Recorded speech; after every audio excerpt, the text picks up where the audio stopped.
환상. 오늘은 이제 첫 번째 환상에 대해서 좀 나누겠습니다. 살구나무 가지를 왜 하나님이 보여주셨을까? 이게 에레미야 시대와 무슨 관계가 있을까? 이게 오늘날 어려운 시대를, 에레미야 시대를 우리가 살아가고 있는데 우리에게도 어떤 그런 말씀이신가라고 하는 것을 우리가 좀 보기 원해요. 여러분, 하나님께서 살구나무 가지를 보여주면서 하신 말씀이 있어요. 그게 뭐냐면 반드시 이루어질 것이다. 반드시 이루어진다는 거예요. 반드시 이루어진다는 것은 여러 가지 의미가 있죠. 하나님께서 말씀하신 것이 반드시 이루어질 것이다 라고 하는 뜻이 가장 강한 뜻이죠. 여러분, 왜 살구나무 가지를 보여줬습니까? 이 팔레스타인 지방에서는 이 살구나무는 우리나라 매화처럼 추운 겨울인데도 꽃을 피우면서 가장 먼저 일찍 봄을 예고해주는 이 나무가 뭐냐면 살구나무예요. 다른 나무들은 아직도 추위에 움츠려들고 있을 때 이 살구나무는 생명력을 자랑하면서 아름다운 꽃을 먼저 피운다는 거예요. 그래서 이스라엘 사람들은 이 나무의 이름을 히브리어로 뭐라고 지었느냐 하면 샤케드라고 하는 이름으로 불렀어요. 이 샤케드라고 하는 이 히브리 살구나무라고 하는 이 나무의 뜻이 뭐냐 하면 그것은 지킨다라고 하는 뜻이에요. 지킨다. 지킨다. 하나님께서 왜 여러 가지 환상이 있는데 살구나무 가지 환상을 뚱딴지같이 갑자기 에레미야에게 보여주셨느냐 하면 살구나무 가지를 보여주시는 것은 뭐냐면 보게 하신 것은 장차 추운 겨울 혹한과 같은 어려움이 이스라엘에게 임할 것이다. 그러나 살구나무를 지켜주신 것처럼 이 어려움 속에서도 하나님의 백성들을 내가 지켜준다. 지켜준다는 거예요. 내가 내 말을 반드시 지킬 것이다. 이것을 약속하고 있는 것이 바로 뭐냐면 이 살구나무 가지 환상에 대한 의미예요. 여러분, 예레미야가 사역을 할 때는 따뜻한 봄철과 같은 시대가 아닙니다. 싱그러운 여름철도 아니에요. 찬바람이 불고 눈보라 같은 혹독한 겨울과 같은 이스라엘에 무슨 겨울이 있습니까? 그런데 시대가 그렇다는 거예요. 하나님의 종으로 부름을 받아서 하나님의 말씀을 외치는데 사람들이 듣지를 않는 거예요. 하나님께서 이대로 너희들이 회개하지 않으면 심판하신다 그렇게 말씀하셨지만 거짓 선지자들은 아니야, 하나님이 우리를 이곳으로 옮기셨고 하나님이 우리를 당신의 백성 삼으셨는데 하나님께서 이 환경 가운데서 우리를 건지실 거야 그러면서 거짓 평안을 그들은 외쳤어요. 여러분, 사람들이 거짓 선지자들의 말만 듣지 에레미야의 말을 듣지를 않는 거예요. 모두가 에레미야의 말이 잘못됐다고 비웃고 손가락질하는 거예요. 그럴 때에 에레미야도 여러분 믿음이 흔들릴 수 있지 않겠어요? 야, 정말 내가 이거 외치는 게 이게 옳은 일인가? 모두가 그렇지 않다고 하는데 이거 나만 그렇다고 하는 것이 과연 맞는 것일까? 이런 의심이 들 수도 있었을 거예요. 그런데 하나님이 그 순간에 에레미야에게 살구나무 가지 환상을 보여주신 거예요. 반드시 이루어진다. 그러나 내가 이 백성을 회개케 하기 위해서 고난을 주지만 반드시 내 약속, 이 민족을 내가 책임진다. 여러분, 에레미야는 살구나무 가지 환상을 어떻게 돼? 그 후로 하나님 말씀을 외칠 때마다 떠올렸어요. 한 겨울과 같아요. 시대가. 그런데 하나님께서는 살구나무 가지를 지켜주시고 꽃을 피게 반드시 그렇게 하실 것이다. 이것을 에레미야는 계속해서 붙잡고 기도했다는 거예요. 기억했다는 거예요. 여러분, 그래서 에레미야는 결코 한 발자국도 뒤로 물러서지 않게 되었습니다. 여러분, 우리가 믿음의 사람 다윗도 그래요. 그는 눈물의 골짜기를 지났습니다. 다윗을 많은 사람들이 조롱하고 비웃었어요. 그런데 시편 22편 8절에 보면 사람들이 다윗을 향해서 조롱하고 비웃을 때에 고백했던 그의 믿음의 고백이 시편 22편 8절에 기록되어 있는데 거기에 이렇게 이야기했어요. 그가 여호와께 의탁하니 구원하실걸, 그를 기뻐하니 건지실걸 하나이다. 사람들이 지금 이 다윗이 고난을 당하고 있는데, 그래? 네가 하나님을 믿고 하나님을 붙잡고 있어? 그러면 네가 하나님을 의탁하니까 너 하나님이 너를 구원할 거 아니야. 예. 네가 그렇게 찬양으로 하나님을 기뻐하니, 예? 그가 너를 건지실 거 아니야. 그런데 너 왜 그렇게 고난 가운데 계속 있는 거야? 너희 집안의 문제는 왜 그게 계속해서 그렇게 반란이 끊이질 않고 비웃고 조롱했다는 거예요. 모두가 다윗의 믿음이 잘못됐다고 손가락질했다는 거예요. 여러분, 한마디로 다윗의 신앙생활도 어떻게 보면 한겨울이었음을 보여주고 있어요. 그렇지만 다윗은 뒤로 물러서지 않았습니다. 그럴수록 더욱 철저하게 하나님을 의지했어요. 왜냐하면 다윗도 에레미야가 살구나무 환상을 본 것과 같은 확신을 가지고 있었기 때문인 줄로 믿습니다.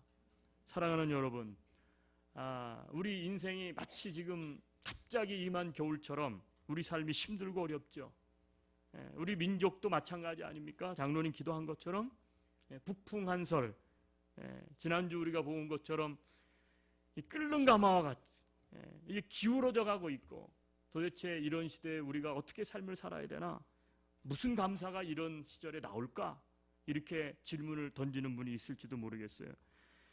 목사님, 우리 가정에 일어나는 일들을 보세요. 무슨 감사가 나옵니까? 추수는 무슨 추수할 것도 없는데 무슨 감사가 나옵니까?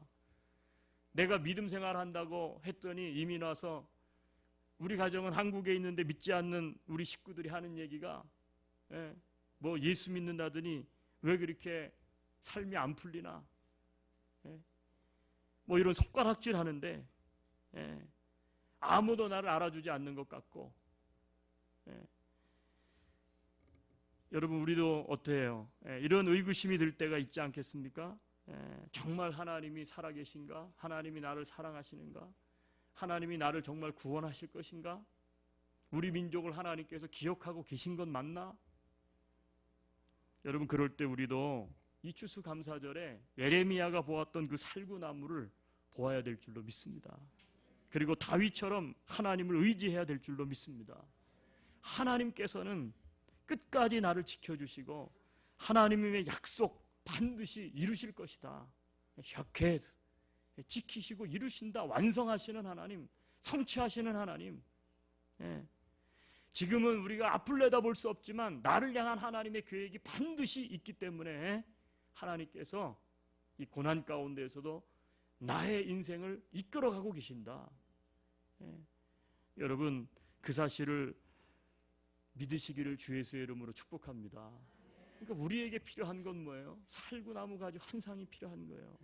살구나무 가지. 여러분, 개역성경에는 사실 살구나무로 이렇게 오늘 읽은 우리 본문이 번역되어 있는데, 우리가 살구나무를 모르는 분도 있고 아는 분들도 있죠. 근데 이 살구라고 번역된 이 단어는 좀 전에 말씀드린 것처럼 샤케도 이렇게 번역이 됐는데, 이게 사실은 우리가 알고 있는 살구가 아니에요. 이게 알몬드 추리예요. 알몬드. 아마 여러분, 우리 여기는 알몬드 우리 잘 아니까, 알몬드도 복숭아 계통의 같은 계열 아닙니까? 근데 이것이 우리말로 정확한 것은 감복숭아 이렇게 번역이 돼 있더라고요. 감복숭아. 이게 장미과 낙엽 소교목으로 소아시아가 원산지래요. 그리고 팔레스타인에서 아주 흔하게 볼 수 있는 나무인데, 이 감복숭아는 다른 말로 말하면 편도라고 이렇게 부른다고 합니다. 편도. 그런데 우리가 알고 있는 쉬운 것은 뭐냐면 알몬드예요. 아몬드.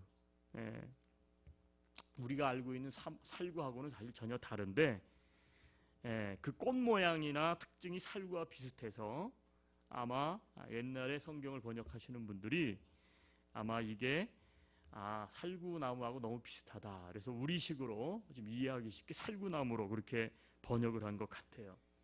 그런데 이 어떻게 보면 이 샤케드라고 하는 이 알몬드 이 추리는 성경 여러 곳에 등장을 합니다. 대표적으로 여러분 생각나는 게 있어요? 살구나무? 오늘 성경 살구나무 말고 아마 여러분이 더 잘 알고 있는 굉장한 사건이 하나 있는데, 뭐가 있죠? 아론의 쌍난 지팡이. 예, 맞아요. 예, 제가 할 말이 없네. 예, 아론의 쌍난 지팡이 잘 아시죠? 예, 여러분 여기에도 이 살구나무는 의미가 있다고 생각합니다. 이스라엘 백성들은 에레미야가 살구나무 가지 환상을 보았을 때 이미 선지자 시대죠. 그러면 구약 그 이전으로 거슬러 올라가면 이 살구나무에 대한 뭔가 연관된 하나님과의 관계가 그들 속에 있어. 히스토리가. 저도 생각을 해봤어요. 살구나무 환상, 이게 하나님 반드시 약속을 지킨다, 백성을 보호하신다, 이끄신다. 근데 딱 떠오르는 게 뭐예요? 바로 아론의 쌍난 지팡이. 우리가 알고 있는 것처럼 아론과 모세가 지도자가 되어서 이스라엘 백성들을 애굽으로부터 이끌어냅니다. 그리고 광야에 있어요. 그리고 그들에게 비전을 제시해요. 자, 우리가 광야에 있는 이유, 애굽으로부터 하나님 우리를 이끌어내신 이유는 이 광야가 아니고 비전의 땅, 젖과 꿀이는 가나안 땅으로 하나님 우리를 이끄시기 위한 것이다. 그래서 열심히 이제 광야를 가고 있는데 이스라엘 백성들이 그리고 다른 지파들이 뭐예요? 믿지를 못하는 거예요. 왜 우리가 모세와 아론, 우리가 왜 모세와 아론 따라가야 되느냐? 사실은 하나님을 따라가는 것인데, 그러면서 어떻게 돼요? 왜 모세와 아론만 지도자고 우리는 지도자가 아니냐? 뭐 그러면서 분열이 되기 시작을 했어요. 그때 하나님께서 모세에게 명령했죠. 각 지파별로 지팡이를 하나씩 준비해라. 그리고 그 지파의 수장의 이름을 거기다 기록해라. 그래가지고 그걸 모아가지고 우리가 잘 알고 있는 성막안 증거궤 앞에 놓게 합니다. 주님께서 선택한 사람의 지팡이에만 어떻게 돼요? 싹이 돋아나게 하셨는데 아론의 지팡이에서 싹이 나오고 꽃이 피고 거기에 편도 열매가 열렸죠. 여러분, 아론의 지팡이는 사실은 살아있는 나무가 아니지 않습니까? 죽은 나무 토막이요. 죽은 나무 토막. 죽은 나무예요. 그런데 밤새 이 죽은 나무 토막에서 뭐가 됐어요? 싹이 난 거예요. 메마른 나뭇가지에서 꽃이 피었고 피었을 뿐만 아니라 거기에 편도나무 열매가 열렸어요. 여러분, 이것은 무엇을 의미하는 사건이었습니까? 하나님께서 선택한 백성들을 보호하고 지켜주신다는 것이죠. 그러면서 이 아론의 쌍난 지팡이를 통해서 이스라엘 백성들에게 하나님께서 말씀하고 계셨던 것이 있는 거예요. 바로 살구나무 똑같은 것이죠. 너희들을 내가 이끌어 간다는 거예요. 아론도 내가 세웠다는 거예요. 모세도 내가 세웠다는 거예요. 마찬가지로 너희들도 다 내가 이끌고 있다. 순종하면 모든 것이 내 계획 안에 있기 때문에 지금은 광야에 있어서 너희들의 삶이 죽은 것 같고 메마르고 각박한 것 같고 그렇지 않아요. 앞이 보이지 않는 것 같지만 너희들이 이 불가능한 나무 토막에서 꽃이 피고 열매를 맺고 이거를 본 것처럼 내가 반드시 꽃이 피고 열매 맺는 그곳으로 너희들을 인도하겠다. 하나님께서 이 아론의 쌍난 지팡이를 통해서 보여주신 줄로 믿습니다. 그러니까 우리가 이 어려운 시대를 살아가면서 그리스도인들이 붙잡아야 될 게 뭘까요? 무슨 어떤 나라를 의지해야 됩니까? 우리가 북한처럼 무슨 핵을 붙잡아야 되겠어요? 우리 그리스도인들은 이 세상 속에서 있는 어떤 것이 아니라 이 세상을 통째로, 그렇죠? 통째로 심판하실 수도 있고요. 이 세상을 운영해 가지고 계시는, 우리 눈에는 보이지 않지만 이 세상을 주관하고 계시는 그 하나님의 경륜, 하나님의 계획을 우리는 붙잡아야 될 줄로 믿습니다. 근데 그 하나님이 반드시 택한 당신의 백성들을 어떻게 돼요? 보호하고 지켜주시는 거예요. 지켜주시는 거예요. 여러분, 살구나무, 아까도 제가 언급했던 것처럼 겨울이 지나고 1월 하순경이 되면 가장 먼저 꽃이 피는 나무예요. 그래서 어떻게 보면 이게 상징하는 게 뭐냐면 부활의 생명, 또 새 생명에 대한 상징으로 오늘 우리가 읽은 이 알몬드 트리 또 혹은 살구나무가 사용되었다 그래요. 팔레스타인 지방에서 가장 먼저 봄을 알리는 꽃, 그게 살구꽃이에요. 그래서 그것을 부활의 생명을 예표하는 것으로 그렇게 기독교에서는 그거를 이제 상징으로 받아들였어요. 그래서 한 가지 우리가 좀 알아야 될 건 뭐냐면 이 편도나무 가지는 그래서 예수님의 동정녀 탄생을 나타내는 상징으로도 사용됐다 그럽니다. 그래서 중세기에는 이태리어로 이 아몬드를 의미하는 단어가 뭐냐면 만도릴라라고 하는 것인데, 예수님이나 마리아 상을 이렇게 그림을 그리거나 만들어 놓은 거 보면 그 주변 뒤편에 뭐가 있어요? 동그란 타원형으로 된 원이 있죠. 우리는 그걸 홀리 서클이라고 불러요. 뒤에 뭔가 이렇게 거룩함을 나타내는. 근데 그게 알고 봤더니 그게 아몬드의 모양을 상징하는 것이라 그래요. 그게 무엇입니까? 부활과 생명의 주인이다라고 하는 뜻이죠. 여러분, 하나님은 죽은 우리를 다시 살리시는 생명의 하나님이신 줄로 믿습니다. 우리가 무슨 이유 때문에 감사해야 됩니까? 오늘 추수감사절인데 아마 우리들에게는 이런 질문이 있을 거예요. 목사님, 우리는 도시화되어 있는 세상 속에 살아가고 있는데, 아니 우리는 뭐 추수 할 게 없어요. 뭐 추수할 게 있다면 우리 교회 권사님들이 백야드에 조금 뭐 이렇게 토마토 심고 고추 심고 해서 뭐 좀 거둔 거, 뭐 우리는 그것도 없고 뭐 텃밭도 없는데 도시인들인데 무슨 우리에게 추수할 게 있습니까? 뭐 그런 생각들을 할 수 있는지 모르겠어요. 어려운 시대를 살아갔는데 무슨 뭐 거둘 게 있기는 아예 없어서 지금 아주 이게 오락가락하고 지금 인생이 지금 굉장히 괴롭고 힘든데 무슨 추수감사절입니까?